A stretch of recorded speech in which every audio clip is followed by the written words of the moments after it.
Magnetic field. உருவில் காட்டப்படுவது கடத்தி கம்பியொன்றோ ஆரையுடைய வில்லாக வளைக்கப்பட்டு அதனோடு மின்னோட்டம் ஒன்று பாயும் சந்தர்ப்பம். ரைட். பாயும் மின்னோட்டம் மற்றும் வில்லின் ஆரை மாறாதவாறு கோணத்தின் பெருமானம் ஏகபரிமாணமாக மாற்றப்படும் எனின்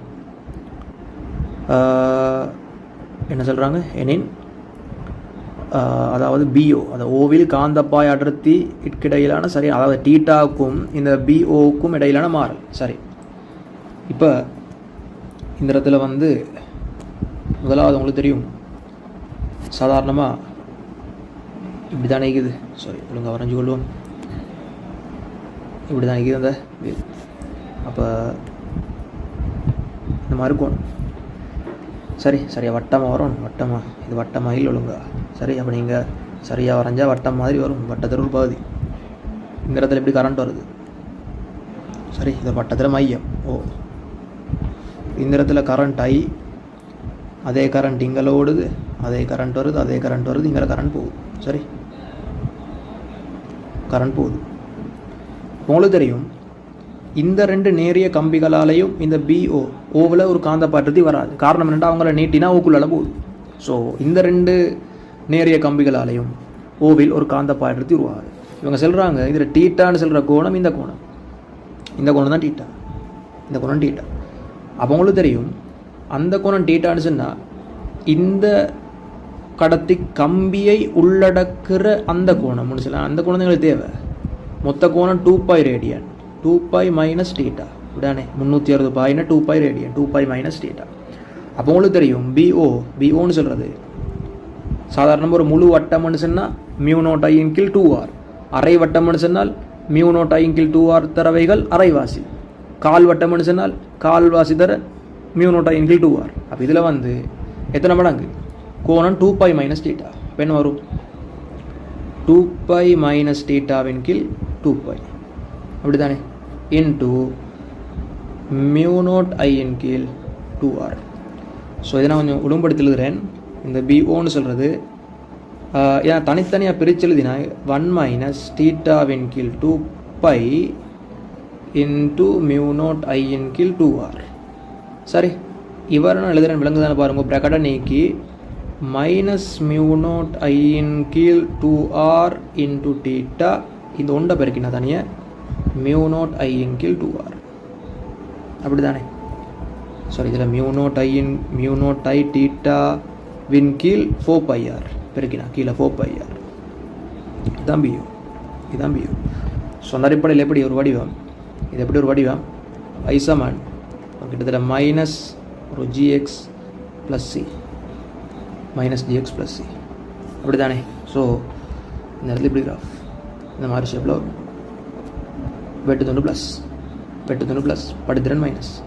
ஸோ பிஓ டீட்டா. ஸோ அந்த அடிப்படையில் அஞ்சாவது ஆன்சரு போகலாம். இதில் டீட்டாட பெருமானம் 0 சொன்னால் என்ன அர்த்தம், ஒரு முழு வட்டத்தில் இதில் பெருமானம் μ0I/2 2r காணப்படும். ஸோ அதான் இந்த இடத்துல வெட்டுத்துண்டு அதான் இருக்குது. சரி, கொஸ்டின் நம்பர் 53ன்னு சொல்கிறது ஒரு சி கிரேட் கொஸ்டின். அவங்க சிம்பிளான கேள்வி உண்டு. அதாவது திணிவு சிம்பலம் மற்றும் ஏற்றம் கியூவான துணிக்கை ஒன்று பி பாய் அடர்த்தியுடைய காந்தப்புலத்திற்கு செங்குத்தான தளத்தில் உள்ள வட்ட ஒழுக்கில் பயணிக்கின்றது. அதான் ஆவர்த்தன காலம். உங்களுக்கு தெரியும் ஒரு காந்தப்புலத்துக்கு செங்குத்தாக ஒரு ஏற்றத்தை நாங்கள் எரிஞ்சான்னு சொன்னால் அந்த ஏற்றம் வட்ட இயக்கத்தை ஆற்றும். அப்படி தானே. காந்தப்புலத்துக்கு செங்குத்தாக ஒரு ஏற்றத்தை நாங்கள் எரிஞ்சான்னு சொன்னால் அந்த ஏற்றம் வட்ட இயக்கத்தை ஆற்றும். ஸோ அந்த அடிப்படையில் நான் ஒரு ப்ளஸ் கியூ ஏற்றம்னு சொன்னால் இந்த ப்ளஸ் கியூ ஏற்றத்தில் தொழிற்படக்கூடிய விசைன்னு சொல்கிறது அதில் மைய நோக்கு விசை, இந்த இடத்துல காந்த விசைன்னு வரும். ஸோ உங்களுக்கு ஃப்ளெமிங் இடக்கை விதி போட்டு எந்த டிரெக்ஷனில் அது மூவ் பண்ணணும்னு சொல்லி பார்க்கலாம் உங்களுக்கு எப்படி. ஸோ சரியாக ஃப்ளெமிங் இடக்கை விதி போட்டால் இதில் கேபிட்டல் எஃப் அதாவது காந்த விசை வரணும், அதான் எங்கள்ட தம் பெருவிரல். ஸோ இவரோட டிரெக்ஷன் எப்படி இருக்கணும்னு சொல்லி உங்களுக்கு வரும். ஸோ இந்த இடத்துல நான் காந்த புலத்தில் திசையும் சொல்கிறேன்டா, காந்த புலம் சொல்கிறோம். உதாரணமாக இந்த இடத்துல காந்த புலம் ஒண்டிக்குது, டொட்லிக்குது. ஸோ அப்படின்னு சொன்னால் இந்த இடத்துல டிரெக்ஷன் எப்படி வரும், ஒரு ப்ளஸ் ஏற்றம்டா டிரெக்ஷன் எப்படி வரும்டா இந்த டிரெக்ஷனில் வரும்.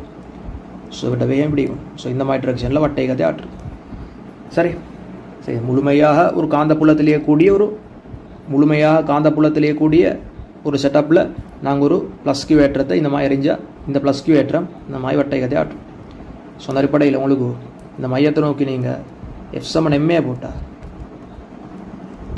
முக்கியமான சில கோவைகளை நிறைவேற்றப்போம். மையத்தை நோக்கி F7MA போட்டால் இதில் BQV, அதாவது உங்களுக்கு தெரியும் ஒரு ஏற்றத்தில் தொழிற்படக்கூடிய காந்த விசைன்னு சொல்கிறது BQV sin θ. அப்படி தானே இந்த டீட்டான்னு சொல்கிறது அந்த ஏற்றத்தின் இயக்கத்துக்கும் அந்த காந்த புலத்துக்கும் இடைப்பட்ட கோணம். அந்த ஏற்றத்தின் இயக்கத்திசைக்கும் காந்த புலத்துக்கும் இடைப்பட்ட கோணம். ஸோ இந்த இடத்துல இந்த ஏற்றத்தின் இயக்கத்திசைக்கும் காந்த புலத்துக்கும் இடைப்பட்ட கோணம் 90. அதனால் F7BQ. ஏன்னா காந்த புலம் இருக்குது வெளிநோக்கி, தாளுக்கு வெளிநோக்கி இருக்குது, இயக்கம் இருக்குது வலப்பக்கம், ஆக ஒன்று கொண்டு செங்குத்து தானே. ஆகவே BQ sin 90 உண்டு. BQV. ஸோ அந்த அடிப்படையில் BQVன்னு சொல்கிறது M, நான் சொல்கிறேன் வட்டப்பாதை ஆரை ஒரு ஆறுன்னு சொல்லி MV² ஆர். ஸோ அந்த அடிப்படையில் VV கேன்சல் ஆகினால் இவரோட வேகம்னு சொல்கிறது BQROM. BQROM. அதே மாதிரி நாங்கள் ஒரு அலைவு காலத்துக்கு ஒரு துறப்பு எடுக்கிறேன்னு சொன்னால் மறுபடியும் மையத்தை நோக்கி F7MA போட்டால் உங்களுக்கு தெரியும் BQ. விக்கு பதில் உங்களுக்கு R⍵ போடலாம். MR⍵ இருக்குது. MV² ஆர் ரெஸ்ட்டுக்கு போட்டோம். இப்போ MR⍵ இருக்குது. ஒரு R⍵ கேன்சல். ஆகவே ஒமேகான்னு சொல்கிறது BQ/M. ஆகவே அலைவு காலம்னு சொல்கிறது 2πm/BQ. ஒரு காந்தப்புலத்துக்கு, ஒரு சீரான காந்தப்புலத்துக்கு செங்குத்தாக ஒரு ஏற்றம் எறியப்படுது. அந்த ஏற்றத்தில் அலைவு காலம் 3 விஷயங்கள்லாம் தங்கிக்குது. அந்த ஏற்றத்தில் திணிவிலையும், அந்த ஏற்றத்தில் பருமன்லையும், அந்த காந்தப்பாய் அடர்த்திலையும். அது எரியப்பட்ட வேகத்திலேயோ அந்த வட்டப்பாதை ஆரையிலேயோ தங்காது.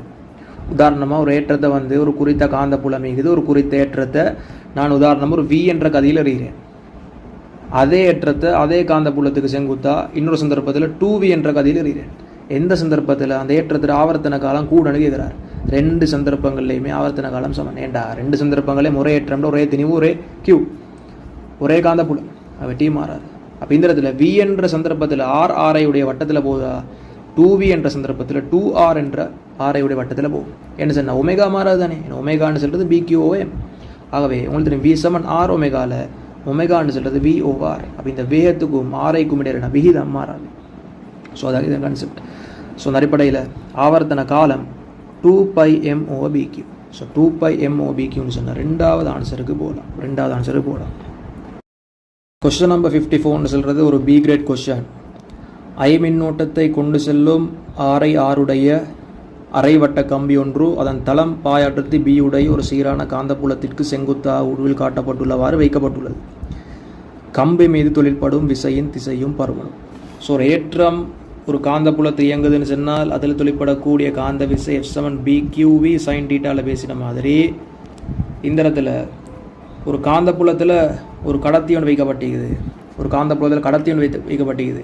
அந்த கடத்தியில் தொழிற்படக்கூடிய காந்த விசைன்னு சொல்கிறது F7BIL sin θ தரப்படும். இந்த இடத்துல முக்கியம் Bன்னு சொல்கிறது காந்தப்பாட்டு. நாங்கள் சொல்லுவோம் காந்தப்பாட்டத்துக்கு ப்ரொஸ்லீக்குதுன்னு சொல்லி. ஐன்னு சொல்கிறது ஒரு குழல் ஓடக்கூடிய கரண்ட். எல்லுன்னு சொல்கிறது என்னண்டா இந்த கம்பிட காந்தப்புலத்தில் காணப்படக்கூடிய அந்த கம்பிட தொடக்கத்தையும் இறுதியையும் இணைக்கும் நேர்கோட்டு துண்டின் நீளம். கம்பிட நீளம்னு சொல்கிற இல்லை, அதே ஒரு நேர்கம்பின்னு சொன்னால் கம்பிட நீளம். ஒரு வளைவான கம்பிண்டா இந்த கம்பிட ஆரம்ப புள்ளியையும் இறுதி புள்ளியையும் இணைக்கிற அந்த நேர்கோட்டு துண்டத்திற நீளம் தான் இந்த. அப்போ நீங்கள் போட வேண்டிய நீளம் இந்த இல்லை தான் போடணும். கம்பிட அந்த வளைவான நீளத்தை போடுற இல்லை, இந்த நீளம் தான் போடணும். இப்போ இந்த டீட்டான்னு சொல்கிறது என்னண்டா இந்த நேர்கோட்டு துண்டிக்கு தானே, அந்த நேர்கோட்டு துண்டும் இந்த காந்த புலமும் அமைக்கிற கோணம். செல்லர் ஒவ்வொரு வசனங்களும் முக்கியம். நீங்கள் தியரியில் ஏதோ ஒரு அமைப்பில் படிச்சுப்பீங்க, பட் அதில் கன்செப்ட் தெளிவாக விளங்கணும். எல்லுன்னு சொல்கிறது இதில் ஆரம்பத்தையும் இறுதியையும் இணைக்கிற நேர்கோட்டு துண்டுட நீளம். டீட்டான்னு சொல்கிறது அந்த நேர்கோட்டு துண்டும் அந்த காந்த புலமும் அமைக்கிற கோணம். ஸோ இந்த நேர்கோட்டு துண்டிக்குது இந்த பிளேனில், காந்த புலம் மிகுது அது செங்குத்தா. அவை இந்த சந்தர்ப்பத்தில் 90, டீட்டா 90. சரி, அதே நேரம் ஒரு கம்பி ஒன்றிக்குது இப்படி, ஒரு காந்த புலம் ஒன்றிக்குது இப்படி. அதே நேரம் ஒரு மின்னோட்டத்தை கொண்டு செல்லக்கூடிய கம்பி ஒன்றிக்குது இப்படி. இந்த மாதிரி நேர்கம்பி அவர்கள் ஒரு கரண்ட் ஓடுது. இந்த கோணம் ஒரு 60 பாயிண்டா. இதில் தொழிற்படக்கூடிய காந்த விசைன்னு சொன்னால் எப்படி, இதில் தொழிற்படக்கூடிய காந்த விசைண்டா இந்த இடத்துல காந்த விசைக்கு காந்த விசைக்கு செல்வாக்கான அந்த கம்பிட நீளம்னு சொல்கிறது இந்த காந்த புலத்துக்கு செங்குத்தான இந்த நீளம். அப்படி தானே? அப்போ இந்த எல்லுன்னு சொல்கிறது மறைமுகம். உதாரணமாக இதில் ஒரு எல் வந்து ஒரு நான் சொல்கிறேன் ஒரு கேபிட்டல் எல்லுன்னு சொல்லி கேபிட்டல் எல். அப்போ இந்த இடத்துல நீங்கள் போட வேண்டியது எஃப் சமன் பி ஐ எல்லிட என்ன கோணம் 60 தானே? எல்ட சைன் 60, எல்லிட சைன் 60. ஸோ வசனம் முக்கியம். அதாவது இந்த டீட்டான்னு சொல்கிறது என்னது? அந்த நேர்கோட்டு துண்டு அந்த புலமும் கொண்டு கொண்டு அமைக்கிற கோணம். ஸோ நேர்கோட்டு துண்டு இது, அந்த கம்பியில் நேர்கோட்டு துண்டு. அதே மாதிரி புலம்னு சொல்கிறது இந்த டிரெக்ஷனில் இருக்குது. அவங்களுக்கு இடைப்பட்ட கோணம் 60 பாய். அதான் போட்டி. ஸோ அதுக்கான டிரெக்ஷன் உங்களுக்கு காணலாம். ஃப்ளெமிங்ட வந்து இடக்கை விதி கொண்டு ஃப்ளெமிங் இடக்கை விதி. ஸோ இந்த இடத்துல ஃப்ளெமிங் இடக்கை விதி நீங்கள் போட்டிங்கன்னு சொன்னால் எப்படி வரும்? ஃப்ளெமிங் இடக்கை விதி போட்டால் இதில் மேல் நோக்கி இப்படி இருக்குதுன்னு சொன்னால் உள்நோக்கி வரும். சரி, எஃப் உள்நோக்கி வரும். ஸோ இதுதான் இதுக்கான கான்செப்ட். ஸோ அந்த அடிப்படையில் இந்த கேள்விக்கு வந்தால் ஐ மின்னோட்டத்தை கொண்டு செல்லும் ஆறுடைய அரைவட்ட கம்பி ஒன்று அதன் தளம் என்ன கேள்வின்னா கம்பி மீது தொழிற்படும் விசை. பின்ன பாருங்கள், இதில் எங்களுக்கு தேவையான நீளம்னு சொல்கிறது கம்பியோட ஆரம்ப பாயிண்ட்டையும் இறுதி பாயிண்ட்டையும் இணைக்கிற இந்த நீளம் தான் தேவை. ஸோ அந்த நீளம்னு சொல்கிறது 6 மடங்கு விட்டம். ஸோ நீங்கள் என்ன பண்ணணும்? எஃப் சமன் பி ஓட்டுற கரண்ட் ஐ 2R சைன் என்னது? சைன் 90. இந்த நேர்கோட்டு துண்டமும் இந்த காந்த புலமும் ஒன்று கொண்டு செங்குத்தாய். இப்போ சைன் 90 உண்டு. அது எஃப் சமன் 2BIR. 2BIR அஞ்சாவது ஆன்சர். ஸோ அதை திசை எப்படி பார்க்கலாம்? அதில் திசை எப்படி பார்க்கலாம்டா ஃப்ளெமிங் இடக்கை விதி போட்டு தான் பார்க்கணும். எப்படி பார்க்கலாம்டா, இந்த நேர்கோட்டு துண்டமைக்கு தானே, அதாவது இந்த அரைவட்டம் விடிக்குது. இவங்க 2 பேரும் இணைக்கிற அந்த நேர்கோட்டு துண்டம் தான் பலித நீளம்னு சொல்கிறோம். எஃபிஷியன்ட் லென்த், அந்த காந்த விசைக்கு ஏதுவான நீளம். அந்த நீளம்னு சொல்கிறது மறைமுகமாக இந்த நீளம் தானே. இப்போ கரண்ட் இப்படி தானே ஓடுது. அந்த கரண்ட் A to B இந்த மாதிரி ஓடாமல் டிரெக்டாக இந்த கோட்டு துண்டு வழியே ஓடினா எப்படி வரும்? அதுக்கு சர்வசமம். அதே கரண்ட் இந்த கோட்டு துண்டு வழி எப்படி ஓடுதுன்னு சொன்னால் அதில் தொழிற்படக்கூடிய அதே காந்த விசைக்கு சர்வசமம். இப்போ நீங்கள் போட்டு பார்க்கலாம், காந்த புலம் இது இப்படி, கரண்ட் இப்படி ஓடுது. ஸோ எப்படி ஃப்ளெமிங் இடக்கை விதி போட்டால் கரண்ட் இப்படி, காந்த புலம் உள்நோக்கிண்டா காந்த விசைன்னு சொல்கிறது மேல் நோக்கி வரும். ஸோ இந்த முழு தடத்திலையும் தொழிற்படக்கூடிய காந்த விசை மேல் நோக்கி. அது அந்த திசை கேட்டில்லை, அது திசையும் கேட்டிக்கிற சார், என்ன திசை நந்திக்கணும் நல்லா இந்திக்கும். Question 2BIR. கொஸ்டின் நம்பர் 55 ஹோலின் விளைவு, ஹோல்ஸ் எஃபெக்டோட சம்மந்தப்பட்ட கொஸ்டின் உண்டு. சரி பார்ப்போம். படத்தில் காட்டப்பட்டுள்ள பரிமாணங்களை கொண்ட உலோக கடத்தி வழியாக காட்டப்பட்டுள்ள திசையில் ஐ மின்னோட்டம் பாயும் பொழுது பிரயோகிக்கப்பட்ட பி காந்தப்புலம் காரணமாக உருவாகும் ஹோல் மின்னழுத்தம் VH கொடுக்கப்பட்ட கடத்தியின் வெவ்வேறு பரப்புகளின் குறுக்கே பொருத்தமான முறையில் காந்தப்புலத்தையும் மின்னோட்டத்தையும் பிரயோகிப்பதன் மூலம் பெறக்கூடிய உச்ச ஹோல் மின்னழுத்தம் யாது? மொழி தெரியும். இதுக்கான ப்ரூஃபல் நீங்கள் தியரி படிச்சுக்கொள்ள செஞ்சுக்கும். ஸோ அந்த ப்ரூஃபலையும் பேசிக்கொண்டு போகணுன்னு சொன்னால் நிறைய டைம் எடுக்கும். என்ன சொன்னால் இன்னும் 2 நாளில் நீங்கள் ஃபைனல் எக்ஸாம் எழுத போகிறீங்க. ஸோ அதனால் இந்த ப்ரூஃபெல்லாம் பேசிக்கொண்டு போனால் டைம் எடுக்கும். அதனால் வந்து அந்த முக்கியமான கான்செப்டை மட்டும் நான் சொல்லிட்டு போகிறேன். உங்களுக்கு தெரியும், சாதாரணமாக அதாவது இப்படி ஒரு செட் ஒன்று இருக்குது. சரி, இந்த மாதிரி ஒரு கடத்தி ஒன்று இருக்குதுண்டா, அந்த கடத்தியில் வந்து இந்த மாதிரி சரி இந்த மாதிரி ஒரு கரண்ட் ஒன்று கொடுக்குறாங்க. ஸோ உங்களுக்கு தெரியும், இந்த இடத்துல ஒரு கரண்ட் ஒன்று கொடுக்குதுன்னு சொல்லி இந்த இடத்துல இலத்திறன் பாய்ச்சல் இந்த டிரெக்ஷனில் காணப்படும். சரி, நான் சொல்லுவோம் இந்த மாதிரி ஒரு டிரெக்ஷனில் ஒரு காந்தப்புலம் உண்டிக்குது. எல்லா இடத்துலையும் காந்தப்புலம் மீகுது. நான் இந்த இடத்துல வரைஞ்சி காட்டுறேன். இந்த சதுரமுகை பெட்டி, இந்த சதுரமுக உலோக குற்றி இந்த முழு காந்தப்புலத்தில் தான் வச்சுக்கிறாங்க. ஸோ அந்த அடிப்படையில் இந்த இலத்திறனில் தொழிற்படக்கூடிய காந்த விசையிட திசையை உங்களுக்கு கண்டுபிடிக்கலாம். காந்த விசையிட திசை இலத்திறன் லெஃப்ட் சைடில் மூவ் ஆகுதுன்னு சொன்னால் மறைமுகமாக கரண்ட் அல்லது ஒரு ப்ளஸ் ஏற்றம் ரைட் சைடில் மூவ் ஆகிற மாதிரி. அப்போ இந்த இடத்துல ஃப்ளெமிங் இடக்கை விதி போட்டு பார்த்தோன்னா உங்களுக்கு வந்து அதில் தொழிற்படக்கூடிய காந்த விசை மேல் நோக்கி வரும். ஸோ அந்த காந்த விசை மேல் நோக்கி வர்றதுனால இந்த மேல் முகப்பில் என்ன செய்யும்னு சொன்னால் இந்த மேல் முகப்பில் என்ன செய்யும்டா மைனஸ் ஏற்றங்கள் தூண்டப்படும். ஸோ அதனால் கைவிடப்பட்ட ப்ளஸ் ஏற்றங்கள் கீழ் முகப்புக்கு வந்துடும். ஸோ இந்த இலத்திரன் மைனஸ் ஏற்றம் கீழே ப்ளஸ்ண்டா கீழ் நோக்கி ஒரு மின் விசை வரும் எஃப்இ, அப்படி தானே மின் விசை வரும். ஸோ இந்த இடத்துல இந்த இலத்திரன் இந்த காந்த விசை காரணமாக மேல் நோக்கி மூவ் பண்ண இலத்திரண்ட தூண்டல் அளவு கூடி அதனால் காரணமாக கைவிடப்பட்ட ப்ளஸ் அளவும் கூடி இந்த எஃப்இட பெருமானம் கூடும். ஸோ ஒரு கட்டத்தில் இந்த எஃபியும் எஃப்இயும் சமனாகும். ஸோ இந்த எஃபியும் எஃப்இயும் சமனாகிற அந்த மட்டுமட்டான டைமில் இந்த அதாவது நாங்கள் பேர் வச்சா ABCDEFGH, அதாவது இந்த சிஜி அதாவது BCGF இந்த முகப்பு வழியே இந்த டிரெக்ஷனில் ப்ளஸ் டு மைனஸ் இந்த டிரெக்ஷனில் ஒரு மின் அழுத்தம் தூண்டப்படும்.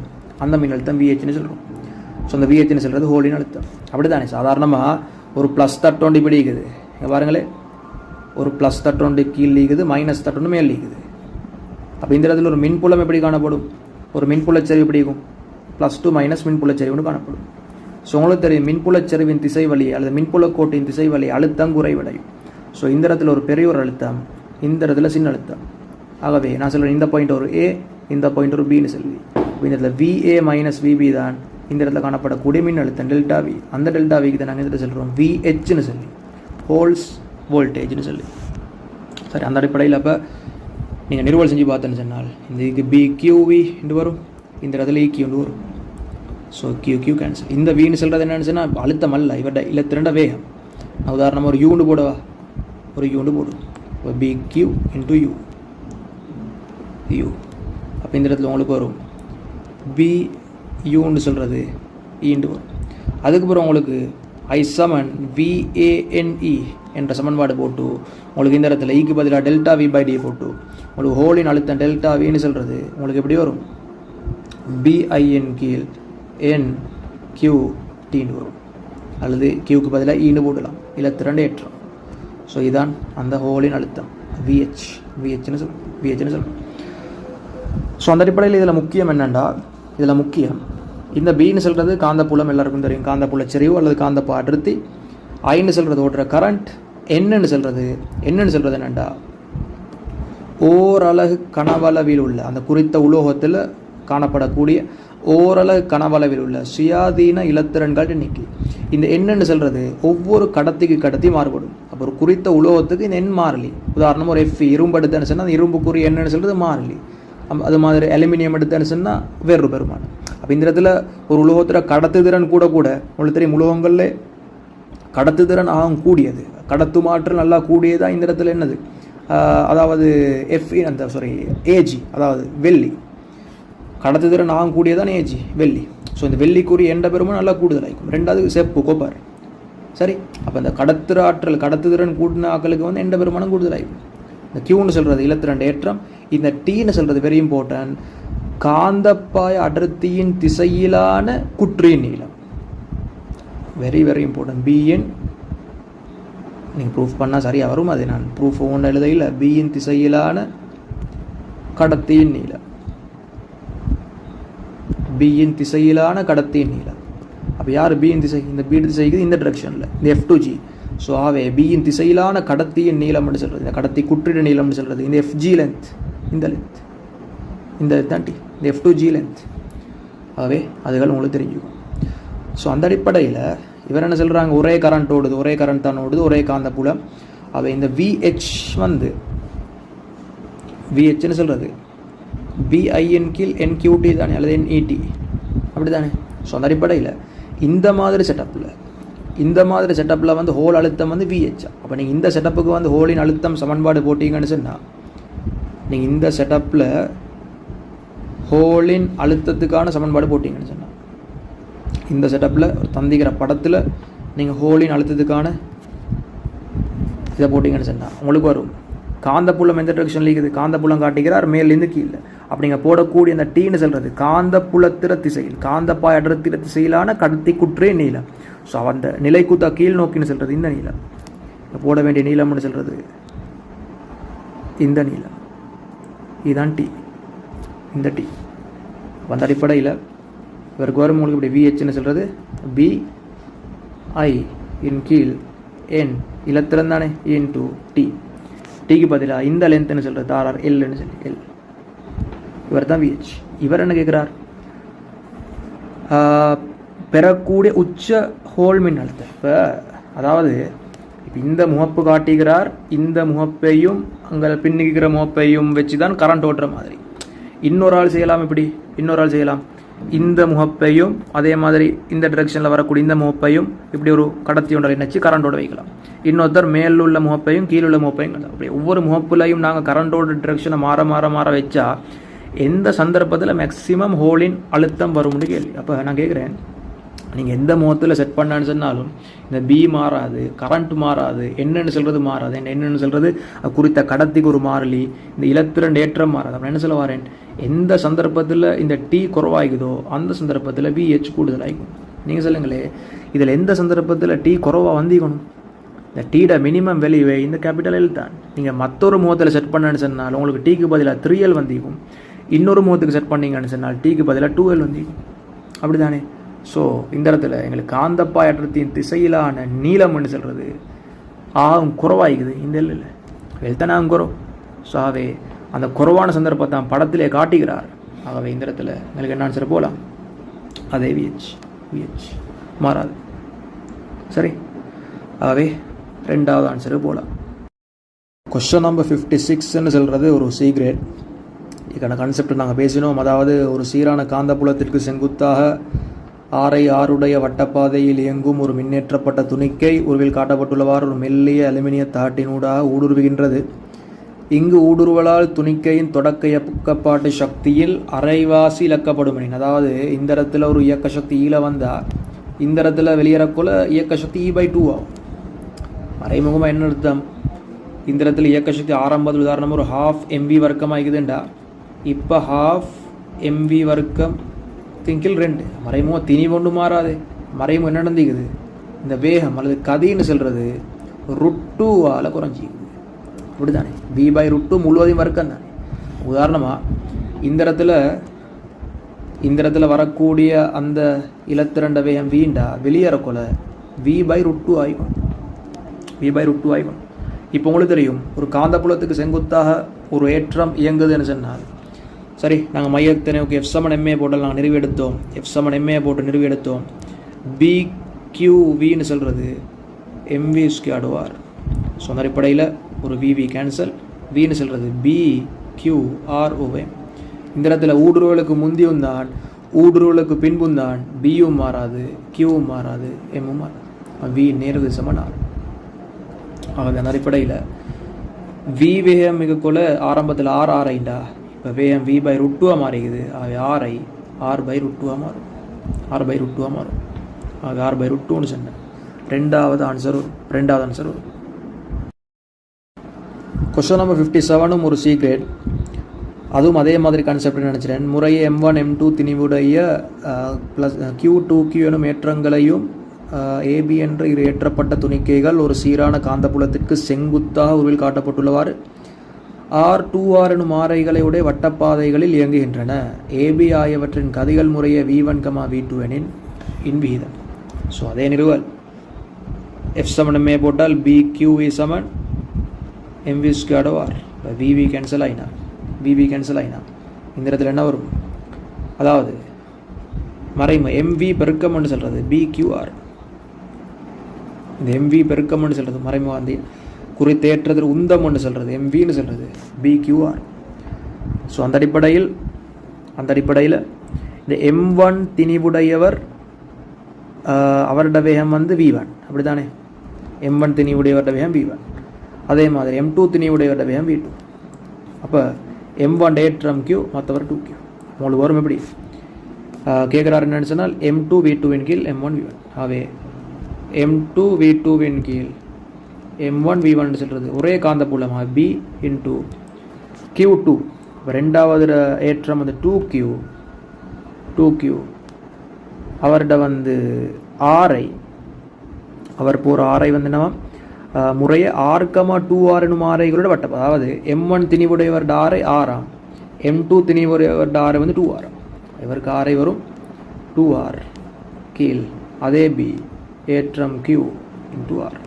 BP cancel, Q cancel, R R cancel. அவை 4 4. ஸோ 4ன்னு சொன்னால் 5வது ஆன்சர். Very very careful. 4ன்னு சொன்ன ஆன்சர் இருக்குது 5வதுல. அப்போ 4ன்னு சொன்ன ஆன்சரை பார்த்து இந்த லாஸ்ட் கட்டத்தில் மார்க் பண்ணுறாக்கள் 4வது விடை அடிப்பாங்க பெரும்பாலும். அநியாயம் அப்படி தானே. ஒரு சி கிரேட் கொஸ்டின் ஆகும், லேசான கேள்வி உண்டு. அப்போ 4ன்னு சொன்ன ஆன்சர் இருக்குது 5வது ஆன்சர். அப்போ 5வது ஆன்சர் தான் அடிக்கணும். நீங்கள் 4வது ஆன்சர் சரி வரது இல்லை. இந்த லாஸ்ட் கட்டத்தில் டென்ஷனில் மார்க் பண்ணக்குள்ள அடிப்பீங்க அதெல்லாம். ஸோ கவனம். கொஸ்டின் நம்பர் 58 வந்து ஒரு சி கிரேட் கொஸ்டின். அதாவது உருவில் காட்டப்பட்டுள்ளவாறு ஒரு சீராக அதிகரிக்கும் காந்தப்புலத்திற்கு செங்குத்தாக ஒரு கடத்தும் தடம் வைக்கப்பட்டுள்ளது. காந்தப்பாய் அடர்த்தியின் மாற்ற வீதம் ஆர். காந்தப்பாய் அடர்த்தியின் மாற்ற வீதம் ஆர் உடன் தடத்தில் தூண்டிய மின்னியக்க விசையின் மாறல். உங்களுக்கு தெரியும், ஒரு தடம் உண்டு ஒரு காந்தப்புலத்தில் வைக்கப்பட்டிருக்குது. அது ஒரு வட்டத்தரமாய்க்கலாம், வேண்டிய மைத்தரமாய்க்கலாம். அந்த காந்தப்பாயம்னு சொல்கிறது என்னது? அந்த குறித்த மேற்பரப்புக்கு செங்குத்தாக போகக்கூடிய காந்த விசை கோடுகளோட எண்ணிக்கையை வகை குறிக்கிற ஒரு பெயர். அந்த காந்தப்பாயம் நேரத்துடன் மாறும்னு சொன்னால் அந்த மாற்றத்துக்கு எதிர்க்கிற வண்ணம், அந்த மாற்றத்தை எதிர்க்கிற வண்ணம் அந்த கடத்தும் தடத்தில் ஒரு மின்னியக்க விசை தூண்டப்படும். மறைமுகமாக அந்த காந்தப்பாயம் மாறுதுன்னு சொன்னால், ஒரு மேற்பரப்பினூடான காந்தப்பாயம் நேரத்துக்கு நேரம் மாறுதுன்னு சொன்னால் அந்த கடத்தும் தடத்தில் ஒரு மின்னியக்க விசை தூண்டப்படும். உண்மையில் அந்த தடம் வந்து கடத்தும் தடமாகவே தேவையில்லை. அதை பற்றி டீட்டெயிலாக அப்புறம் பேசுவோம் டைம் உண்டு. இந்த தடம் எப்படி ஒரு கடத்தும் தடம் ஆகிக்கணும். அது கடத்தும் தடம்னு சொன்னால் இந்த இடத்துல கரண்ட் ஓடும், கடத்தும் தடம் இல்லாட்டி கரண்ட் ஓடாது, அவ்வளோதான். மறைமுகமாக ஒரு தடம் உண்டு. அப்போ அந்த அடிப்படையில் அதை சொன்னவர் தான் யாருன்னு சொன்னால் ஃபெரடே. அந்த ஃபெரடே என்ன சொன்னாருன்னு சொன்னால் அந்த தடத்தில் தூண்டப்படக்கூடிய மின்னியக்க விசைன்னு சொல்கிறது d∅dt, காந்தப்பாய மாற்ற வீதம். அந்த லென்ஸ் என்ன சொன்னாருன்னு சொன்னால் ஒரு மைனஸ் ஒன்று போட்டார். காரணம் என்னென்னா, இந்த இடத்துல அந்த எப்படி அந்த மின்னியக்க விசை தூண்டப்படும்டா அந்த காந்தப்பாயத்தை எதிர்க்கிற மாதிரி. இப்போ இந்த இடத்துல வந்து காந்தப்பாயற்றத்தி உள்நோக்கி தான் நிற்குது. உள்நோக்கி சீராக அதிகரிக்குதுண்டா அதை எதிர்க்கணும். அதை எதிர்க்கிறது எப்படி? உள்நோக்கி கூடுதுன்னு சொன்னால் எதிர்க்கிறான்னு சொன்னால் அதை குறைக்க பார்க்கணும். வெளிநோக்கி தூண்டப்படும். அது வெளிநோக்கின்னு சொன்னால் மேக்ஸ்வெல்ட வழக்கை விதி போட்டான்னு சொன்னால் நீங்கள் வழக்கை தக்கை திருகி விதி போட்டால் இந்த இடத்துல ஒரு இடஞ்சுழி போக்கில் என்ன வரும்னு சொன்னால் ஒரு மின்னியக்க விசை தூண்டப்படும். ஸோ இந்த டிரெக்ஷனில் ஒரு மின்னியக்க விசை தூண்டப்படும். இது ஒரு கடத்தும் தடம், அது மூடிய தடம், ஒரு கரண்ட் ஒன்று இப்படி வரும். ஸோ அடிப்படையில் உங்களுக்கு தெரியும், இந்த ஃபைன்னு சொல்கிறது BAN cos θ. அப்படி தானே. சாதாரண டீட்டான்னு சொல்கிறது என்னென்னா அந்த குறித்த தடமிக்கு தானே, அந்த குறித்த தடத்திட செவ்வன் புலத்துடன் அமைக்கும் கோணம், அதான் டீட்டா. அப்போ இந்த கடத்திட செவ்வன் இந்த தடத்திட செவ்வன்னு சொல்கிறது எப்படி? செவ்வன் இதுக்கு செங்குத்தாக வரும். ஸோ அந்த செவ்வன் கோடும் இந்த காந்தப்பாயத்தையும் ஒரே டிரெக்ஷன் இருக்குது. அப்போ டீட்டா 0. ஆகவே இந்த இடத்துல 5/7BAN வரும். 5/7BAN. ஸோ அந்த அடிப்படையில் உங்களுக்கு இதில் வந்து என்ன போடலாம்? இந்த ஏயும் மாறாது, எண்ணும் மாறாது. இந்த ஏன்னு சொல்கிறது அந்த கடத்தி தடத்திட பரப்பளவு, என்னன்னு சொல்கிறது நம்பர் ஆஃப் டர்ன்ஸ், அது ஒன்று தான் நிற்குது. ஆகவே பி மாறிக்கொண்டிருக்குது. ஆகவே எனக்கு எப்படி எழுதலாம்? மீசமன். அதில் பருமனை வச்சு தான் யோசிக்கிறேன். இந்த லென்ஸின் விதிக்குரிய இந்த கான்செப்டை அதை கரண்ட்டை நான் போட்டுட்டேன். அந்த கரண்ட் ஓடுது, இந்த இடத்துல மின்னியக்க விசை தூண்டப்படுது இடஞ்சுழியா. ஸோ அந்த இடஞ்சுழியா வலஞ்சுழியான்னு சொல்லி தீர்மானிக்கிறது தான் லென்ஸிட விதி. அதை போட்ட பிறகு பருமனை போட்டால் சரி. சமன்பாட்டில் ஈசமன் என்ன வரும்? அதாவது இந்த ஏ வெளியெடுத்தா dB/dt. ஸோ அந்த அடிப்படையில் இந்த dB/dt தான் இவர் ஆர்னு சொல்கிறார். காந்தப்பாய் அடர்த்தியின் மாற்ற விகிதம். ஈசமன் A × R. இது எப்படி? E-க்கும் R-க்கும் கிராஃப் ஒன்று கேட்டிக்குது. இது எப்படி? y சமன் ஒரு gx, அது mx, y சமன் mx மாதிரி உற்பத்திக்கு ஒரு நேர்கோடு. ஆகவே 5வது ஆன்சர் போல. Question number 59 transformers. இது ஒரு பி கேட்டகரி கொஸ்டின் எடுக்கலாமே. எனக்கு வலு 60 வெட்டை உடைய ஒரு இலட்சிய நிலைமாற்றியின் இலட்சியம் முக்கியம். முதன்மை சுருளுக்கூடாக 6 ஆம்பியர் கரண்ட் பாயும் பொழுது பயப்பு வோல்ட் அளவு 12 வோல்ட். நிலைமாற்றியின் வகையும் ஓட்ட வீதத்தையும் முதன்மைக்கு துணை. ரைட். இப்போ சாதாரணமாக ஒரு நிலைமாற்றி ஒன்று இருக்குது. இப்படி சரி, ஒரு நிலைமாற்றி இருக்குது.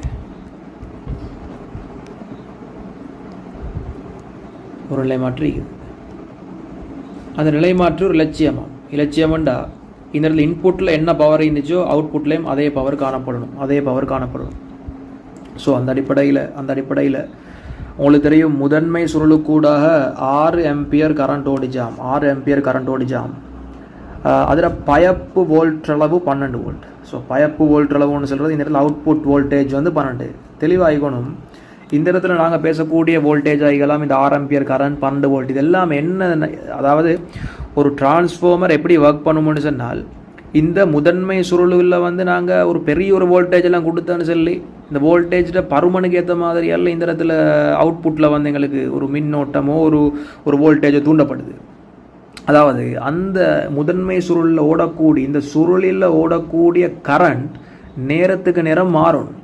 மறைமுகமாக இந்த சுருள் ஓடக்கூடிய கரண்ட் நேரத்துக்கு நேரம் மாறணும்டா இந்த வழங்கக்கூடிய வோல்டேஜ் சப்ளைன்னு சொல்கிறதும் நேரத்துக்கு நேரம் மாறணும். ஏன் நேரத்துக்கு நேரம் மாறணும்னு சொன்னால், இந்த கரண்ட் கணத்துக்கு மாறினா, இப்போ இந்த இடத்துல கரண்ட் கணத்துக்கு மாறினாலோ இல்லையோ இது ஒரு சுருள் ஒன்று தானே. ஸோ சுருள்னு சொன்னால் இதில் மையத்தில் ஒரு காந்தப்பாய் அடர்த்தி வரும். ஸோ இந்த கரண்ட் நேரத்துக்கு நேரம் மாறிக்கொண்டிருக்குதுண்டா அந்த காந்தப்பாய் அடர்த்தி, அந்த காந்த புலம் நேரத்துக்கு நேரம் மாறும். ஸோ காந்த புலம் நேரத்துக்கு நேரம் மாறுதுன்னு சொன்னால் அதை எதிர்க்கிற வண்ணம் எங்களோட லென்ஸின் விதிப்படி இந்த இடத்துல ஒரு மின்னியக்க விசை தூண்டப்படும். மின்னியக்க விசை தூண்டப்பட்ட சொன்னால் எங்களோட ஃபெரடே. ஸோ அந்த அடிப்படையில் துணை சுருளில் ஒரு மின்னியக்க விசை ஒரு வோல்டேஜ் ஒன்று தூண்டப்படும். ஸோ அந்த வோல்டேஜ் தூண்டப்படுதா ஒரு மூடிய சுற்றா ஒரு கரண்ட் ஒன்று வரும். அதுதான் இந்த பேசிக் ஸ்ட்ரக்சர். மறைமுகமாக முதன்மை சுற்றுல நேரத்துக்கு நேரம் கரண்ட் மாறும். ஸோ அந்த அடிப்படையில் இந்த இடத்துல நாங்கள் போடக்கூடிய பெருமானம், எக்ஸாம்பிள் தரக்கூடிய பெருமானங்கள் எல்லாமே போடக்கூடிய கரண்ட், அதே மாதிரி இந்த வோல்டேஜுக்குரிய பெருமானம் எல்லாமே ஆர்எம்எஸ் பெருமானம் தான் போடுறோம். அது முக்கியம், ஆர்எம்எஸ் பெருமானம். சரி, இந்த 6 ஆம்பியரும் ஒரு ஆர்எம்எஸ் பெருமானம், 12 வோல்ட்னு சொல்கிறதும் ஒரு ஆர்எம்எஸ் பெருமானம். ஸோ அந்த அடிப்படையில் உங்களுக்கு தெரியும் இது இலட்சிய நிலை மாற்றி. ஸோ இந்த இடத்துல பி இன் வந்து எவ்வளவோ அதே தான் பி அவுட்டும். ஸோ இதில் மொத்த வலு சொல்கிறார் 60 வாட். ஸோ 60 வாட்டுண்டா P7 VI போடலாம். P7 VI போட்டால் ஓடக்கூடிய கரண்ட் இந்த இடத்துல வந்து 60 வாட் பவர், வோல்டேஜ் துணை சுற்றுலா 12I. ஸோ ஐன்னு சொல்கிறது 5 ஆம்பியர். ஸோ துணை சுற்றுலா 5 ஆம்பியர் கரண்ட் ஓடும். ஸோ 5 ஆம்பியர் கரண்ட் ஓடினா இந்த இடத்துல 6 ஆம்பியர் கரண்ட் ஓடும். அப்படி தானே? ஸோ இந்த இடத்துல பவரும் அதே 60. ஸோ 60 சமன் விக்கு பதிலாக நான் வீடு போடுறேன், கரண்ட்டுக்கு பதிலாக இந்த இடத்துல 6. ஸோ வீட பெருமானம் 10 வோல்ட். ஸோ இந்த இடத்துல 10 வோல்ட், இந்த இடத்துல 12 வோல்ட், 5 ஆம்பியர், இந்த இடத்துல 6 ஆம்பியர். ஸோ அவ்வளோதான் விஷயம். இதில் முதலாக்குகிறார் நிலை மாற்றிட வகை. உங்களுக்கு தெரியும் நிலை மாற்றிட வகை ஸ்டெப் அப் இருக்குது, ஸ்டெப் டவுன் இருக்குது. ஸ்டெப் அப்புன்னு சொல்கிறது இந்த இடத்துல முதல் சுருளில் காணப்படக்கூடிய, அதாவது முதல் சுருளுக்கு குறுக்கே காணப்படக்கூடிய அழுத்த வேறுபாடு, அதை விட துணை சுருளில் காணப்படக்கூடிய அழுத்த வேறுபாடு, இவரை குறுக்கே அழுத்த வேறுபாடு கூடுதலாகிக்குதுண்டா, துணை சுருளில் கூடுதலாகிக்குதுன்னா அது ஸ்டெப் அப். அது வோல்டேஜ் அப் பண்ணுது. ஸ்டெப் டவுன்னு சொன்னால் வோல்டேஜை குறைக்குது. வோல்டேஜ் வச்சு தான் பேசுகிறோம். ஸ்டெப் அப்னு சொன்னால் முதல் சுருளில் காணப்படக்கூடிய வோல்டேஜ் அளவை விட, வோல்டேஜ் டிஃபரெண்ட்டை விட துணை சுருளில் தூண்டப்படக்கூடிய வோல்டேஜ் டிஃபரெண்ட் கூட. அந்த அடிப்படையில் இது ஸ்டெப் அப் ஸ்டெப் டவுனா. இங்கே 10 வோல்ட், இங்கே 12 வோல்ட், வோல்டேஜ் கூடி. அது ஸ்டெப் அப். அப்போ இதில் அடுத்து கேட்குறார், முதன்மை ஓட்டத்துக்கும் துணை ஓட்டத்துக்கும் இடையிலான விகிதம் 6க்கு 5. ஸோ 6க்கு 5 ஸ்டெப் அப், 6க்கு 5 ஸ்டெப் அப். படி உயர்ந்தது 6க்கு 5. ஸோ 5வது ஆன்சருக்கு எங்களுக்கு போயிடும். Question number 60. இது ஒரு A கிரேட் கொஸ்டினாக எடுக்கலாம். எங்களுக்கு உருவில் காட்டப்பட்டுள்ளவாறு ஒரு பக்கத்தின் நீளம் 0.05 மீட்டரான சமபக்க முக்கோணி கடத்தும் தடம் ஒரு சீரான வேகம் V= 0.5 மீட்டர்/(-1) உடன் காந்தப்பாடர்த்தி B= 0.1 டெஸ்லா உடைய ஒரு சீரான காந்தப்புலம் இருக்கும் பிரதேசத்தை கடந்து செல்கின்றது. தடம் புலத்தினுள்ளே புகும் பொழுது தடத்தில் தூண்டப்படும் உயர்ந்தபட்ச மின்னியக்க விசையின் பருமனும் ஓட்டத்தின் திசை முறையை. உங்களுக்கு தெரியும், ஒரு காந்தப்புலத்தில் ஒரு கடத்தி ஒன்று இயங்குதுண்டா, ஒரு கடத்தி ஒன்று இயங்குதுன்னு சொன்னால் அந்த கடத்தியில் ஒரு மின்னியக்க விசை தூண்டப்படும். சரி, அது எங்களுக்கு ஃப்ளெமிங்ட வழக்கை விதி போட்டு அந்த மின்னியக்க விசையோட டிரெக்ஷனை பார்த்துக்கொள்ளலாம். அவசரம் முக்கியம் என்ன தூண்டப்படும்? கரண்ட் தூண்டப்படும் அல்ல, மின்னியக்க விசை தூண்டப்படும். ஒரு மூடிய சுற்றுண்டா கரண்ட் உருவாகும். சரி, ஆகவே காந்தப்புலம் உள்நோக்கிக்குது. நீங்கள் ஃப்ளெமிண்ட வழக்கை விதி போட்டால் காந்தப்புலம் உள்நோக்கி இயங்குற திசை எங்கட பெருவிரல் தான் காட்டுது இயங்குற திசை. ஆகவே மின்னியக்க விசை காட்டும் இந்த இடத்துல மேல் நோக்கி ஒரு ஈது உண்டப்படும். அந்த ஈட பெருமானம் ஈசமன் BLVன்னு சொல்லுவோம். ஈசமன் BLV. அப்போ இந்த இடத்துல எல்லுன்னு சொல்கிறது மறைமுகமாக, இந்த எல்லுன்னு சொல்கிறது பளித நீளம்னு சொல்கிறோம். எல்லுன்னு சொல்கிறது பளித நீளம். அதாவது இப்படி உதாரணம், இந்த மாதிரி ஷேப் உண்டு. இந்த மாதிரி ஷேப் காந்தப்புலத்துக்கு செங்குத்தை இயங்கப்படுதுன்னு சொன்னால் இதில் போடக்கூடிய நாங்கள் நீளம்னு சொல்கிறது, போடக்கூடிய நீளம்னு சொல்கிறது பளித நீளம். அதாவது இந்த ஆரம்பத்தையும் இறுதியையும் இணைக்கக்கூடிய இந்த நேர்கோட்டு துணுட நீளம், இந்த நேர்கோட்டு துணுட நீளம். சரி, அடுத்த முக்கியமான விஷயம் இந்த இடத்துல இந்த பளித நீளம்னு சொல்கிறது எப்படி இருக்கணும்னு சொன்னால் அதில் இயக்கத்துக்கு, அதாவது மறைமுகமாக இது மூணுமே அந்த பியும் எல்லும் வியும் ஒன்று கொண்டு செங்குத்தாய்க்கும். இந்த எல்லும் வியும் ஒன்று கொண்டு செங்குத்தாய்க்கும். உதாரணம் இப்படி ஒரு கேஸில் பேசினா, இப்படி ஒரு கேஸில் பேசுகிறோம். அதாவது ஒரு காந்தப்புலம் இப்படி இருக்குது, ஒரு கடத்தும் தடம் இப்படி மூவ் ஆகுது இந்த மாதிரி டிரெக்ஷனில் வி. ஸோ இந்த இடத்துல என்ன போடும்டா கட்டாயம் இந்த வியும் இந்த பளித நீளமும் ஒன்று கொண்டு செங்குத்தாய்க்கும். ஸோ பளித நீளம்னு சொல்கிறது மறைமுகமாக இந்த ஆரம்பத்தையும் இறுதியும் இணைக்கிற நீளம். அவருக்கு செங்குத்தான பகுதின்னு சொல்கிறது மறைமுகமாக இந்த பகுதி. நீங்கள் போட வேண்டிய நீளம் அந்த நீளம். ஆகவே உதாரணம் இதற்கு கோணம் டீட்டான்னு எடுத்தா இவரோட நீளம் ஒரு இல்லைன்னு எடுத்தா நீங்கள் என்ன போடணும்? இ சமன் BL, அதாவது இ சமன் B into L sin theta into V. மறைமுக BLV sin theta. சரி, அப்போ இந்த பளித நீளம் தான் போடணும், பளித நீளம் போடணும். ஸோ அதுதான் இதுக்கான ஒரு பேசிக்கான ஒரு கதை. ஸோ அந்த அடிப்படையில் இவர் கேட்குறார், உயர்ந்தபட்ச மின்னியக்க விசை தூண்டப்படும் எங்கன்னு சொன்னால் உயர்ந்தபட்ச பளித நீளம் வரக்கூடாது. இப்போ சாதாரணமாக எந்த ஒரு வகையான ஒரு தடம் உண்டு, எந்த ஒரு வகையான தடம், ஒரு தடம் உண்டா ஒரு மூடிய உருவம் உண்டு, எந்த ஒரு வடிவமான தடம் உண்டு, ஒரு முழுமையான தடம் உண்டாவே முழுமையானது தான். சரி, காந்தப்புலத்தில் மூவ் ஆகுதுன்னு சொன்னால் இவரோட பளித நீளம் என்னது? பளித நீளம்ன்ற ஆரம்பத்தையும் இறுதியையும் இணைக்கிற நேர்கோட்டு துணுட நீளம். ஆரம்பமும் இல்லை இறுதியும் இல்லை, ஆகவே எல் பூஜ்ஜியம். ஆகவே ஒரு மின்னியக்க விசை தூண்டப்படாது. எந்த வடிவமான தடமும் உள்நோக்கி பிரவேசித்தான்னு சொன்னால் அந்த உள்ளுக்கு இருக்கிற சந்தர்ப்பமே ஃபுல்லாக அதில் ஒரு மின்னியக்க விசை தூண்டப்படாது. ஸோ அந்த அடிப்படையில் இந்த இடத்துல இந்த ட்ராங்கியுலர் ஷேப், இந்த முக்கோண தடம் இது மாதிரி உள்நோக்கி பூர்ணமாக நுழைந்த பின்னர் இவரில் ஒரு மின்னியக்க விசை தூண்டப்படாது. ஸோ எந்த சந்தர்ப்பத்தில் மேக்ஸிமம் மின்னியக்க விசை தூண்டப்படும்டா நான் இந்த மாதிரி சந்தர்ப்பம் எடுக்கிறேன். இது கொஞ்சம் டீட்டெயிலாக பேசிகிட்டே முடிச்சுடுவோம். அதாவது இப்படி அப்படின்டா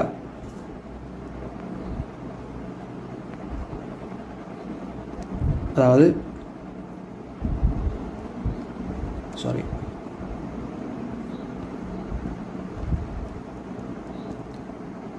இப்படி க்ராஸ் இந்த மாதிரி ஷேப் உண்டு, இந்த மாதிரி சந்தர்ப்பம். ஸோ இந்த சந்தர்ப்பத்தில் நீங்கள் போடக்கூடிய நீளம்னு சொல்கிறது பளித நீளம். அதாவது எந்த பளித நீளம்டா காந்த புலத்தில் காணப்படக்கூடிய அந்த குறித்த தடத்திர பளித நீளம். அப்போ காந்த புலத்தில் காணப்படுதுன்னு சொல்கிறது இந்த ஏரியா அப்படி தானே, காந்த புலத்தில் இருக்குது இந்த பகுதி தானே காந்த புலத்துக்குள்ளே இருக்குது. ஸோ நீங்கள் போட வேண்டிய பளித நீளம்னு சொல்கிறது யார்? இந்த இவரையும் இணைக்கிற இந்த கோட்டு துண்ட நீளம் தான் போடணும். நீங்கள் போட வேண்டிய நீளம் இந்த நீளம் எல். இப்போட வேகம் ஒரு வீண்டா மின்னியக்கு விசைன்னு சொல்கிறது BLV, இந்த நீளம் தான் போடுது. ஸோ நினைக்கிறேன். அப்போ இந்த இடத்துல மேக்ஸிமம் நீளம் எங்களுக்கு எப்போ வரும்டா மட்டுமட்டா தரம் இப்படி இருக்கணும். இந்த மட்டுமட்டா இப்படியான சந்தர்ப்பமாக இருக்கணும். இந்த எல்லுக்குரிய மேக்ஸிமம் பெருமானத்தில் இருக்கணும். அதாவது இப்படி இந்த மாதிரி ஒரு மேக்ஸிமம் ஃபுல்லாக வந்தனுச்சுன்னா பூஜ்ஜியம் ஆகிடும். ஸோ மேக்ஸிமம்டா அந்த மட்டுமட்டா எல்ட பெருமானம் இவர்ட நிலத்துக்கு சமனாகி ஒரு எல்னு எடுத்தா எல்ட பெருமானத்துக்கு சமனாகி. ஸோ இவர் எல்னு எடுத்தோம் தானே. இப்போ அந்த இதில் ஃபுல் லென்த்துக்கு சமனாகிக்கும். ஸோ அந்த டைமை நீங்கள் பேசினா சரி, அந்த டைமை பேசினா அந்த டைமில் எப்படி வரும்? இ சமன் BLV BLV. ஸோ இதில் இவரோட ஒரு பக்கத்தில் நீளம் 0.05டா, இவரோட நீளம் 0.05, காந்த பாயாட்டுறது 0.1, அப்போ 0.1 இன்ட்டு 0.05 இன்ட்டு வேகம் வந்து 0.5 சுருக்கினா எவ்வளோ வரும் 5 5 25 25 தர 10 4 வோல்டேஜ் 2.5 மில்லிவோல்ட் 2.5 மில்லிவோல்ட் therefore 2.5 மில்லிவோல்ட்னு சொன்ன சரி தானே சுருக்கல் 5 25 சரி 2.5 மில்லிவோல்ட். அப்போ இதில் வலஞ்சுலியா இடஞ்சுலியான்னு சொல்லி பார்க்கணும். எப்படி வலஞ்சுலி இடஞ்சுலின்னு பார்க்குறது? இதில் எப்படி வலஞ்சுலியா இடஞ்சுலியான்னு சொல்லி பார்க்குறேன்டா இது வெரி இம்பார்ட்டன்ட். அதாவது எனக்கு பருமன் தெரியும் தானே, பருமன் தெரியும். இந்த முக்கோண தடத்திட அந்த மட்டும் நான் சொல்கிறேன் இந்த ஏபின்னு சொல்லி, இந்த ஏபி என்ற பகுதி தானே பழித நீளம், அந்த மேக்சிமம் மின்னியக்க விசை தூண்டப்பட்ட டைமில். ஸோ இவரை நீங்கள் கன்சிடர் பண்ணீங்கன்னு சொன்னால் இவரில் தூண்டப்படக்கூடிய மின்னியக்க விசையோட திசை எப்படி இருந்தீங்க அந்த மட்டுமட்டான கணத்தில்? அது எப்படி பார்க்கலாம்? இந்த கம்பிட இந்த நேர்கோட்டு கம்பிட அது எங்களுக்கு ஃப்ளெமிங் வழக்கை விதி போட்டு இப்படி பார்க்கலாம். காந்தப்புலம் உள்நோக்கிக்குது, வேயம் வலப்பக்கம் இருக்குது, ஆகவே மேல் நோக்கி இந்த டிரெக்ஷனில் வரும். இந்த முழு தடத்திலையும் தூண்டப்பட்ட மின்னியக்க விசைன்னு சொல்கிறது என்னண்டா, அதாவது இந்த பி டு ஏ தானே, அதாவது இந்த பி இருக்குது இங்கே, ஏ இருக்குது இங்கே, பி டு ஏ தானே ஒரு மின்னியக்க விசை தூண்டப்பட்டுச்சு. மறைமுக பி டு ஏ இந்த ஒரு நேர் ரோட்டால் போகாமல் இந்த முழு தடத்தின் வழியே சென்றான்னு சொன்னால் அவரில் தூண்டப்படக்கூடிய மின்னியக்க விசையோட டிரெக்ஷன், அதாவது பி டு ஏ இப்படி போகாமல் தடத்தின் வழியே போனால் இப்படி இந்த மாதிரி டிரெக்ஷன், இந்த மாதிரி டிரெக்ஷன். ஆகவே மின்னியக்க விசைன்னு சொல்கிறது இந்த மாதிரி டிரெக்ஷன், இந்த டிரெக்ஷன் சொல்கிறது இந்த டிரெக்ஷன். இது ஒரு இடஞ்சுலியான டிரெக்ஷன். ஆகவே 2.5 மில்லி வோல்ட் இடஞ்சுலின்னு சொன்ன உங்களுக்கு முதலாவது ஆன்சரு போயிடும். Question number 61. இது ஒரு ஏ கிரேட் கொஸ்டினாக எங்களுக்கு எடுக்கலும். அதாவது ஒரு சட்டக்காந்தமும் கடத்தும் தடமும் அல்லது தடங்களும் ஏபிசி ஆகிய உருக்களில் காணப்படுகின்றவாறு தனித்தனியாக ஒழுங்குபடுத்தப்பட்டுள்ளன. நோக்குனர் ஓ அவதானிக்கின்றவாறு காந்தமும் தடமும் காட்டப்பட்டுள்ளவாறு வேகங்கள் வியுடன் இயங்குகின்றன. ஒரு சீருள்ள தடம் எம்மானது இடஞ்சுழி திசையில் ஒரு ஓட்டம் ஐயை காவுகின்றது. Okay fine. இப்போ உங்களுக்கு தெரியும் எங்களோட ஃபெரடே என்ன சொன்னார்? ஒரு மூடிய மேற்பரப்பினூடாக காந்த புலம் நேரத்துக்கு நேரம் மாறுதுன்னு சொன்னால், அல்லது காந்த பாயம் நேரத்துக்கு நேரம் மாறுதுன்னு சொன்னால், காந்த பாயம்னு சொன்னால் ஒரு மேற்பரப்பினூடாக செல்லக்கூடிய காந்த விசை கோடுகள் எண்ணிக்கை நேரத்துக்கு நேரம் மாறுதுன்னு சொன்னால் அந்த தடத்தில் ஒரு மின்னியக்க விசை தூண்டப்படும்னு சொன்னார். அந்த அடிப்படையில் இந்த காந்தத்தில் நோர்த் போல் இங்கே இருக்குது, அங்கே பின்னுக்கு சவுத் போல் இருக்கும். சாதாரணமாக இந்த இடத்துல நோர்த் போல் இருந்து காந்த விசை கோடுகள் இப்படி போகும், அப்படி தானே? நோர்த் போல் இருந்து இந்த மேற்பரப்புக்குள்ளால் காந்த விசை கோடுகள் இப்படி போகும். அப்படி போனவர் ரிட்டர்ன் வருவார், சவுத்துக்கு வருவார். ஸோ அந்த அடிப்படையில் இந்த காந்தத்தை நாங்கள் லெஃப்ட் சைடுக்கு மூவ் பண்ணுறோம்னு சொன்னால் இந்த வளையத்துக்குள்ளால் உட்பிரவேசிக்கக்கூடிய காந்த புலத்திட பருமன் நேரத்தோட கூடுது.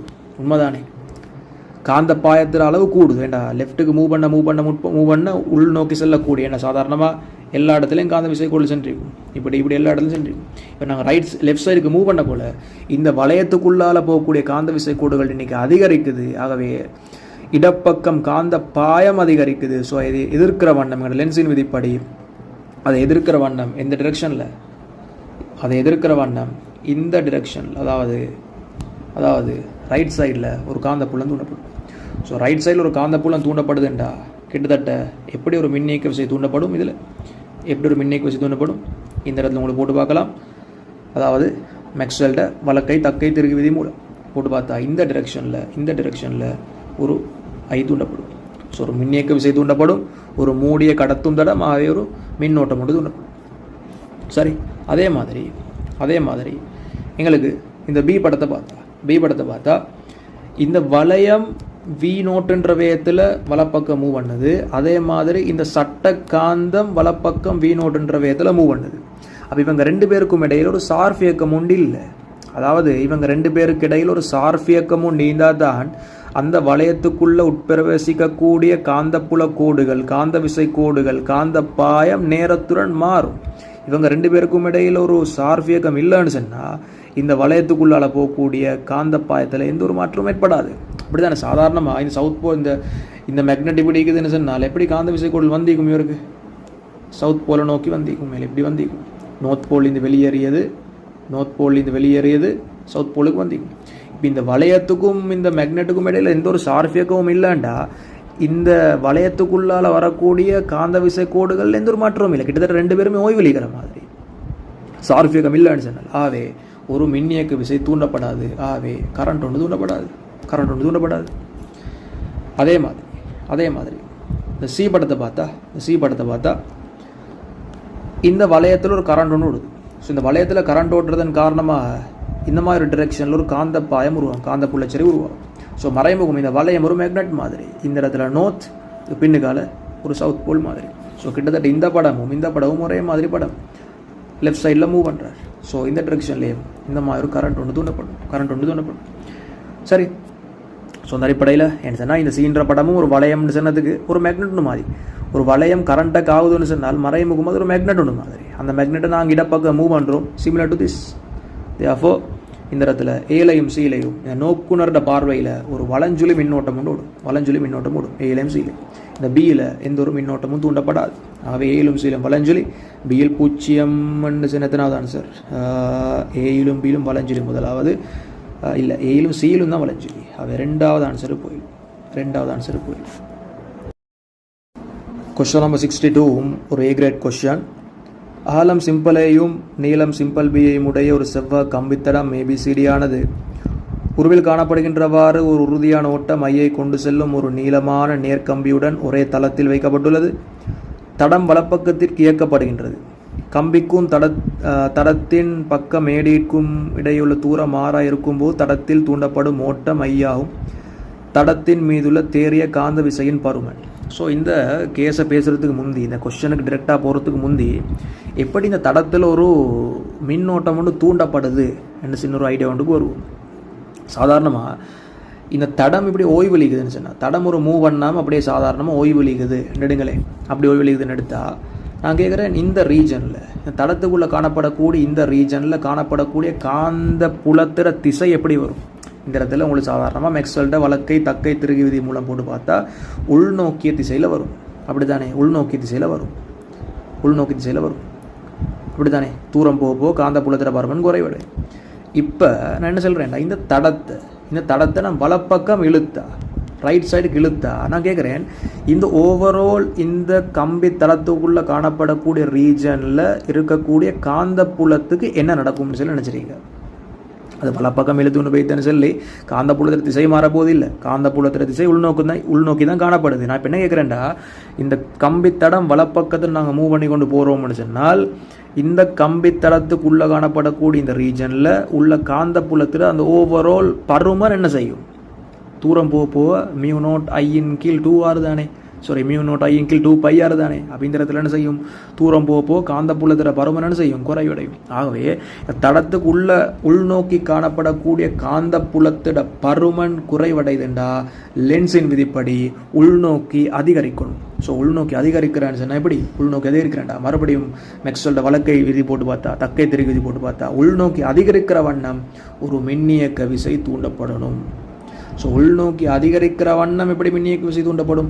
இந்த டிரெக்ஷனில். ஒரு மூடிய தடம் கடத்தும் தடம் ஆகிய ஒரு கரண்ட் ஒன்று இந்த டிரெக்ஷனில் ஓடும். அதுதான் இந்த இடத்துல காட்டப்பட்டிருக்குது. ஸோ அதான் செல்றார், டிரெக்டாக செல்றார். பட் அதுக்கான ஐடியா உங்களுக்கு விளங்கணும், ஓகே ஃபைன். ஸோ அந்த அடிப்படையில் ஒரு கரண்ட் ஒன்று ஓடுதான், ஐ கரண்ட். அப்போ இந்த இடத்துலையும் அதே ஐ, இந்த இடத்துலையும் அதே ஐ, இந்த இடத்துலையும் அதே ஐ. ஸோ இவருக்கான தூரம் தரார் ஆறுன்னு சொல்லி.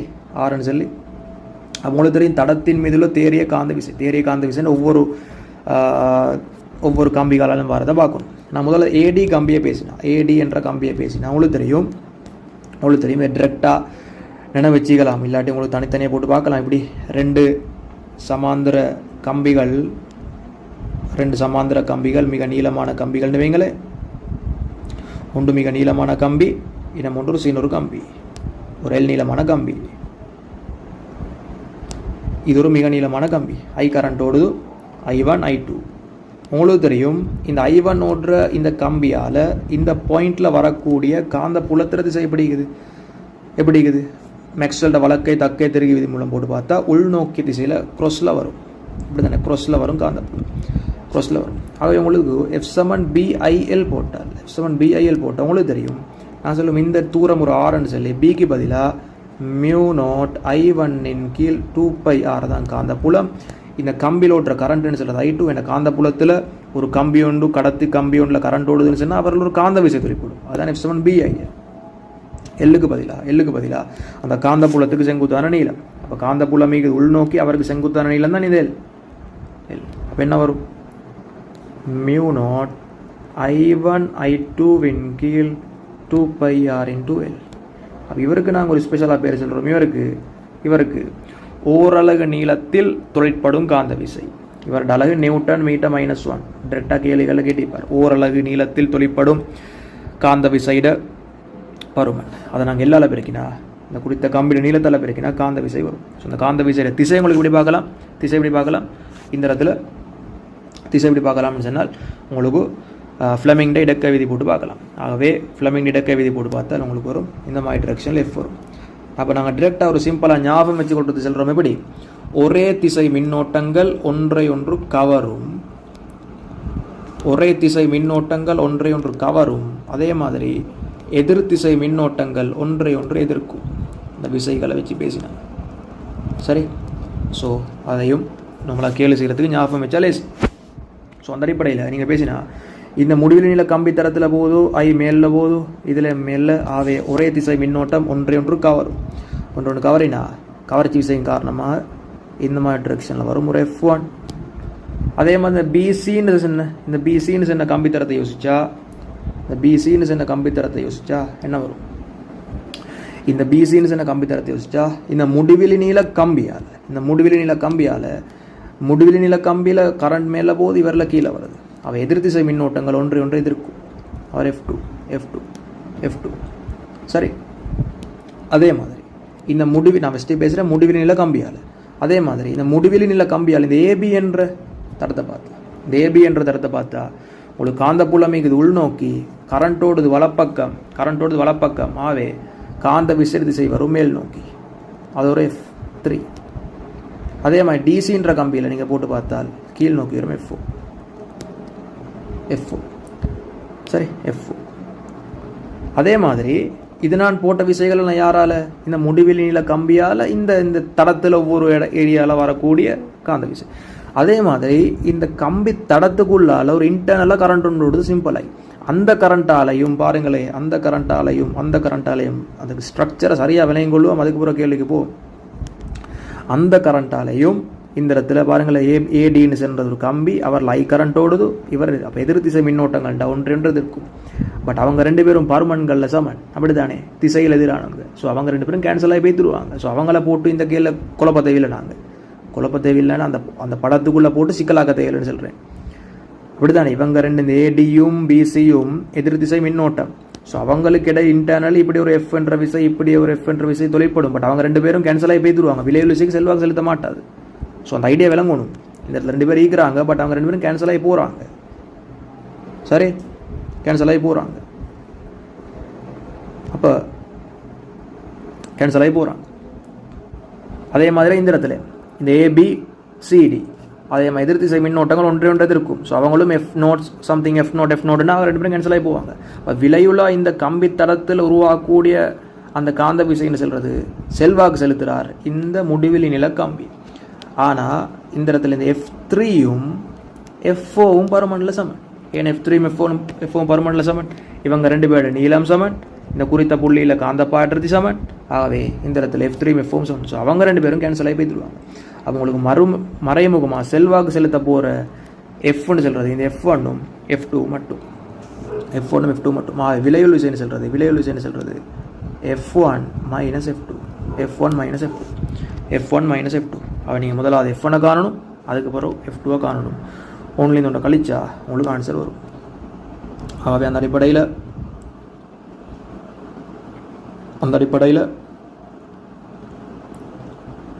உங்களுக்கு F1 எப்படி காணலாம்? F7BIL தானே. ஆகவே இந்த F1ன்னு சொல்கிறது பிக்கு பதிலாக μ0 காந்தப்பாய் அடர்த்தி உருவாக்குறார் யாருன்னு சொன்னால் இந்த கேபிட்டல் ஐன்னு சொன்னால் முடிவில் நில கம்பி ஐயின் கீழ் இவருக்கான தூரம் ஆறுண்டா 2πr அதான் பி. இவர் சிம்பிள் ஐ BIL. இந்த ஏடி என்ற கம்பிட நீளமே எவ்வளோ? இந்த ஏடின்னு சொன்ன கம்பிட நீளம் தந்திக்கிறாரா? அகலமேயும் நீளம் பியும். அப்போ அகலமேயும் நீளம் பியும்னு சொன்னால் இவரோட நீளம் பி. இந்த நீளம் பி இந்த இடத்துல பின்னு வரும். அதே மாதிரி F2 பேசினா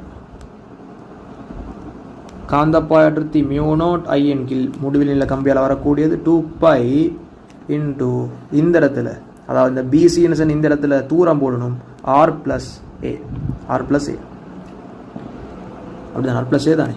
பி ஐக்கு பதிலாக ஐ அந்த பிசி என்ற கம்பியில் ஓட்டுற current simple I into B. ஆகவே இவங்களை சுருக்கினா உங்களுக்கு ஆன்சர் வரும். சுருக்கின ஆன்சர் வரும். F1 - F2ன்னு சொல்கிறது. ஆகவே F1 - F2 7. எல்லாத்துலேயும் பொது எடுக்கலாம். உங்களுக்கு μ0 ஐ சிம்பிள் ஐ பியின் கீழ் 2π பொது எடுத்தா 1/r - 1/r + a. ஸோ அவங்களே சுருக்கி தந்திக்கிறாருண்டா μ0 I P over 2π r + a இந்த r போனால் ஒரு a r × r + a. இன்னும் சுருக்கி தந்திக்கிறாரா? μ0 கேபிட்டல் ஐ சிம்பிள் ஐ ஏபியின் கீழ் 2π × r × r + a. இந்த இது விட நாலாவது